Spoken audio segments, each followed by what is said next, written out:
خوش آمدید میرے دوستو، شروع اللہ کے نام سے جو بڑا مہربان اور نہایت رحم کرنے والا ہے۔ میرے دوستو، اس سے پہلے میں بات کر چکا ہوں کہ ابراہیم علیہ السلام نے اپنے لوگوں کو دین کی دعوت دینا شروع کر دیا تھا، اور ابراہیم علیہ السلام نے اپنے بستی میں بتوں کو توڑ بھی دیا تھا، لیکن یہ بات پہنچی وقت کے بادشاہ کے سامنے۔ کسی نے یہ بات پیش کر دی کہ ہماری بستی میں ایسا معاملہ ہوا ہے اور ایک آدمی ہے جو کہتا ہے کہ ایک اللہ کو مانو، کسی کی عبادت مت کرو سوائے اللہ کی۔ حالانکہ اس زمانے میں بابل کا جو حکمران تھا وہ عجیب بادشاہ تھا، وہ ایسا آدمی تھا جس نے خود خدائی کا دعویٰ کیا ہوا تھا، لہٰذا اس سے یہ بات برداشت نہ ہو۔ وہ لوگوں سے کہتا تھا کہ آپ لوگ مجھے سجدہ کریں، اس لیے اس کو یہ بات تو کبھی برداشت ہونی ہی نہیں تھی،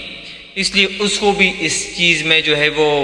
اندر ہونا پڑا، تو ایکشن لیا اس نے اس بات کا۔ تاریخ نے یہ بھی ذکر کیا ہے کہ اس زمانے میں 4 بڑے بادشاہ تھے دنیا میں، 2 مسلمان تھے اور 2 کافر تھے۔ جو 2 مسلمان تھے ان میں سے ایک ذوالقرنین تھا اور ایک سلیمان، یہ 2 مسلمان بادشاہ تھے۔ اور جو 2 بڑے کافر بادشاہ تھے ان میں سے ایک بخت نصر اور ایک نمرود، یہ 2 بادشاہ تھے۔ لیکن بابل کا جو حکمران تھا وہ نمرود تھا،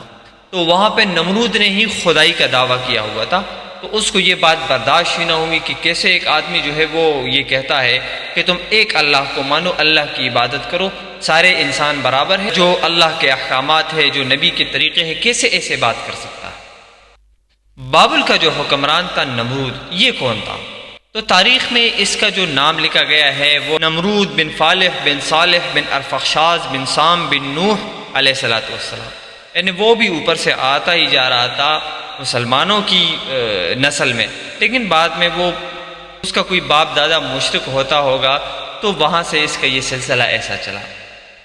اور اس کے ساتھ نمرود وہ تھا جس نے تقریباً 400 سال حکومت کی ہے، بڑا ظالم بادشاہ رہا۔ خیر، بات ابراہیم علیہ السلام تک بھی پہنچی کہ بھائی نمرود کو بھی خبر ہو چکی ہے، اور نمرود اس بات پر بڑا غصہ ہے، لوگ بھی پریشان تھے اپنے بتوں کی وجہ سے،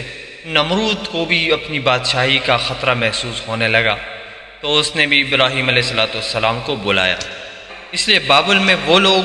جو نمرود کو خدا کا درجہ دیتے تھے اور حکمران مانتے تھے اور نمرود کو سجدہ کرتے تھے، ان لوگوں کے ساتھ ابراہیم علیہ السلام کی ایک بحث ہوئی، ایک مناظرہ ہوا، اور اس مناظرے میں کچھ باتیں ہوئی ابراہیم علیہ السلام کی ان لوگوں کے ساتھ، اور وہاں پہ نمرود بھی موجود تھا۔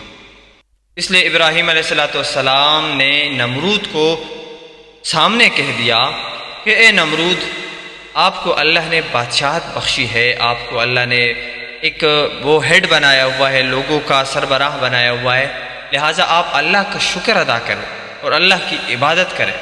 نہ کہ آپ خدائی کا دعویٰ کریں، کیونکہ اللہ ہی ہے جو انسانوں کو،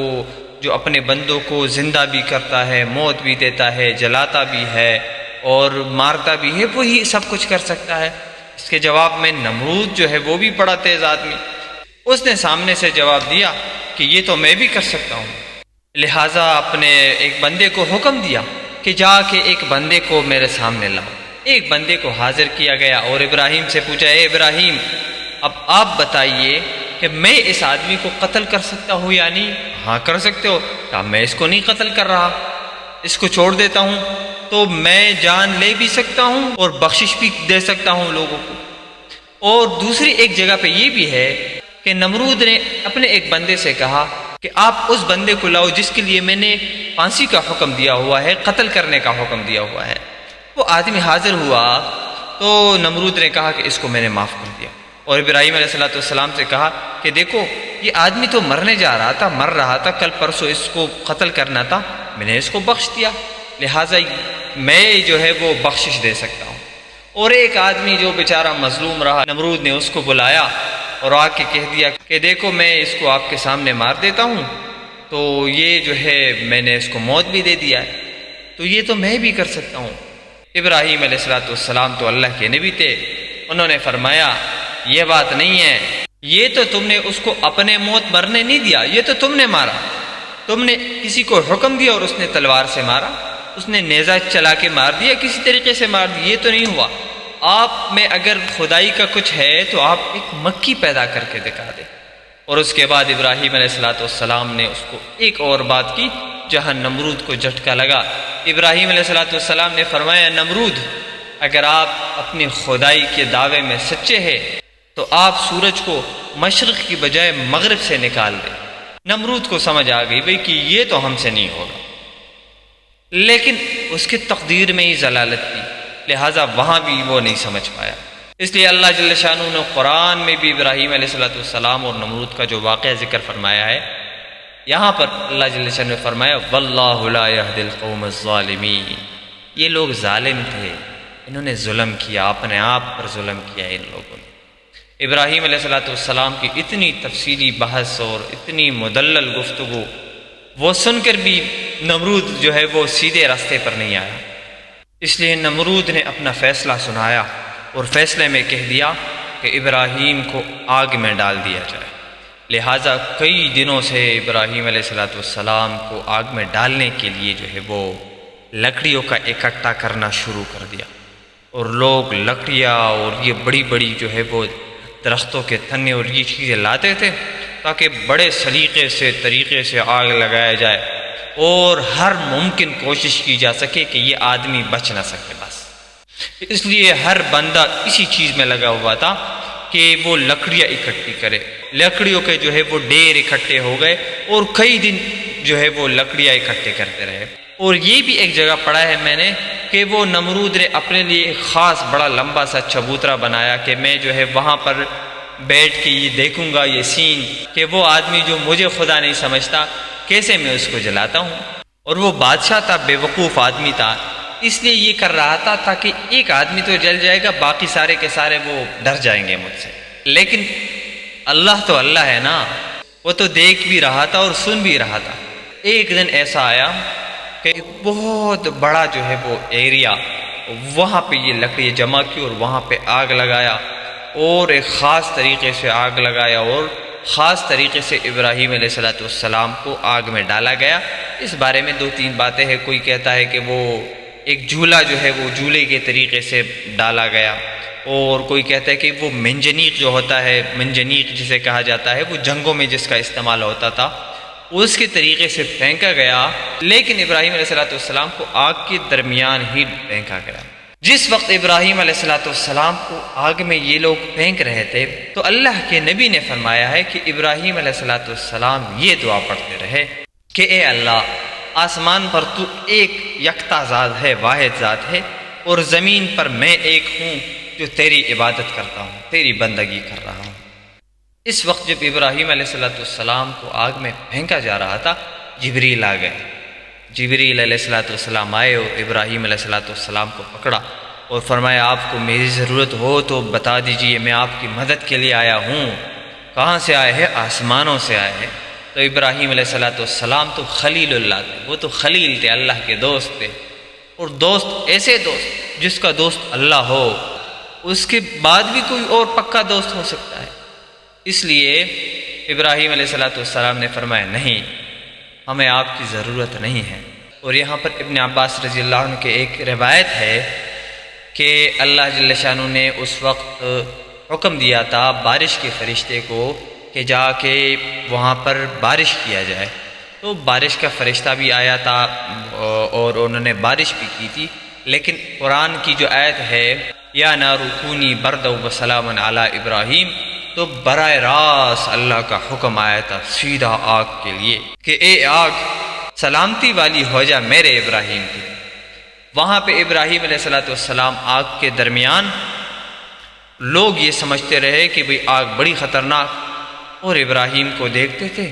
وہ بڑا خوش، وہاں پہ بڑا سہانا ماحول بن گیا، وہ تو اللہ کے دوست تھے، اس لیے براہ راست اللہ کی مدد آئی وہاں پہ۔ اور ابراہیم علیہ السلام آگ کے درمیان خوش، خوبصورت ماحول، کیا عجیب منظر ہوتا ہوگا، زمین آسمان بھی حیران، ایسا منظر کبھی نہیں دیکھا ہوگا آسمان نے نہ زمین نے کہ یہ کیسا اللہ جل شانہ نے کر دیا اپنے ایک خلیل کے لیے۔ اس لیے وہ آگ وہ نہ زیادہ گرم تھی اور نہ ٹھنڈی، بلکہ ایسی تھی جس میں ابراہیم علیہ السلام سب سے زیادہ خوش۔ اور بعد میں ابراہیم علیہ السلام نے ذکر بھی کیا تھا کہ میرے زندگی کے سب سے بہترین دن وہ تھے جو میں نے آگ میں گزارے۔ حضرت ابو ہریرہ رضی اللہ عنہ کی ایک روایت ہے جس میں فرمایا ہے کہ ابراہیم علیہ السلام کے والد آزر نے زندگی میں کوئی اچھا لفظ نہیں کہا، لیکن جب ابراہیم علیہ السلام کو دیکھا کہ وہ میرا بیٹا جو ہے وہ آگ کے درمیان ہے اور خوش ہے اور اللہ نے اس کو سلامت رکھا ہوا ہے، تو بعد میں ابراہیم علیہ السلام سے کہنے لگے کہ اے ابراہیم، تیرا رب بڑا عظیم ذات ہے۔ اور اس وقت ابراہیم علیہ السلام کی عمر 40 یا 50 سال، اور ابراہیم علیہ السلام نے بعد میں بتا بھی دیا تھا کہ اگر میں ساری زندگی اس آگ میں رہتا تو بھی میں اللہ کا حمد و ثنا بیان کرتا۔ ابراہیم علیہ السلام کے بارے میں یہ بھی آیا ہے کہ ابراہیم علیہ السلام نے بادشاہ وقت جو ظالم تھا اس کے سامنے، ایک ابراہیم اور ایک لوط علیہ السلام، ان دونوں نے کہا تھا اپنی بیویوں کو، جب یہ بادشاہ کے سامنے گئے تھے اس نے پوچھا کہ یہ کون ہے، تو ابراہیم علیہ السلام نے جواب دیا تھا اور لوط علیہ السلام نے کہ یہ ہماری بہنیں ہیں۔ تو یہ ایسا ہی کہا تھا کہ یہ جو اسلامی حیثیت سے جو ہم ہیں، تو یہ سارے مسلمان آپس میں بائی بائی ہے، اس غرض سے کہا تھا، کیونکہ وہ بادشاہ بڑے ظالم ہوتے تھے۔ اگر آپ اس کو بتاتے کہ ہماری بیوی ہے، ہماری بیویاں ہے، تو وہ پھر نہیں چھوڑتے تھے اس کو، اس لیے انہوں نے یہ جواب دیا اور حکمت سے یہ جواب دیا کہ یہ ہماری بہنیں ہیں، یعنی یہ ہماری اسلامی بہنیں ہیں۔ اس کے بعد حضرت ابراہیم علیہ السلام وہ بابل سے مصر چلے گئے اور اپنی فیملی کو ساتھ لے کر وہاں پہ ابراہیم علیہ السلام نے مصر ہجرت کی۔ جبکہ ابراہیم علیہ السلام جب مصر تشریف لے گئے تو اس وقت ابراہیم علیہ السلام کے ساتھ کافی مال جمع ہو چکا تھا، اور ابراہیم علیہ السلام کے ساتھ کچھ غلام بھی تھے، اور ایک ابراہیم علیہ السلام کی بیوی سارہ کی کنیزہ ہاجرہ بھی تھی۔ وہاں سے ابراہیم علیہ السلام نے لوط علیہ السلام کو کچھ سامان اور مال و متاع وہ دے دیے، اور لوط علیہ السلام وہاں سے پھر ایک علاقہ تھا غورز غر جس کا نام تھا، جس کو لوگ کہتے تھے، وہاں لوط علیہ السلام چلے گئے۔ پھر لوط علیہ السلام وہاں سے شہر سدوم، جسے ام البلاد اس وقت زمانے میں کہا جاتا تھا، وہاں پہ چلے گئے، اور وہاں کے لوگ بھی بڑے فساد والے اور کافر تھے اور بڑے ظالم لوگ تھے۔ اس لیے اللہ جل شانہ نے ابراہیم علیہ السلام کو حکم بھی دیا کہ آپ بصرہ جائے اور لوط علیہ السلام کی مدد کریں۔ لوط علیہ السلام کے وہاں جانے کے بعد ان لوگوں نے لوط علیہ السلام کے ساتھ بڑا ظلم کیا، اور ان سے وہ ساری کی ساری چیزیں جو لوط علیہ السلام کے ساتھ تھی وہ ساری کی ساری انہوں نے لوٹ لی، لے گئے، اور انہوں نے لوط علیہ السلام کو قید کر دیا۔ پھر ابراہیم علیہ السلام پہنچ گئے اور اللہ کی مدد آئی، اور لوط علیہ السلام وہاں سے نکلے اور اللہ کی مدد آئی ان کے ساتھ، اور لوط علیہ السلام نے ان سے وہ کچھ نہ کچھ واپس بھی مال لے لیا اور لوگوں کو قتل بھی کر دیا، اور وہاں سے نکلے اور نکلنے میں کامیاب ہو گئے۔ اور اس سارے معاملے میں ابراہیم علیہ السلام وہ لوط علیہ السلام کے ساتھ تھے، اور وہاں سے ابراہیم اور لوط علیہ السلام دمشق، جس کو جیش ابراہیم کا مسکن بھی کہا جاتا ہے، وہاں یہ دونوں تشریف لائے۔ اس کے بعد ابراہیم علیہ السلام وہ اپنے اصل زمین بیت المقدس جو ہے وہاں پہ آ گئے، اور وہاں کے لوگ ابراہیم علیہ السلام کو جو ہے وہ بڑی عزت اور بڑا وہ اعزاز سے جو ہے وہ دیکھتے تھے، اور وہ شرمندگی میں محسوس کرتے تھے کہ ہم نے جو ہے وہ ان کا ویسے قدر نہیں کیا، لیکن وہ بعد میں بڑی عزت کرتے تھے ابراہیم علیہ السلام کا۔ اس کے بعد ابراہیم علیہ السلام کو اللہ نے جو اولاد دی اور اس کے بعد کیا معاملہ ہوا، تو انشاءاللہ اگلی ویڈیو میں اس کی بات کریں گے۔ وما علینا الا البلاغ۔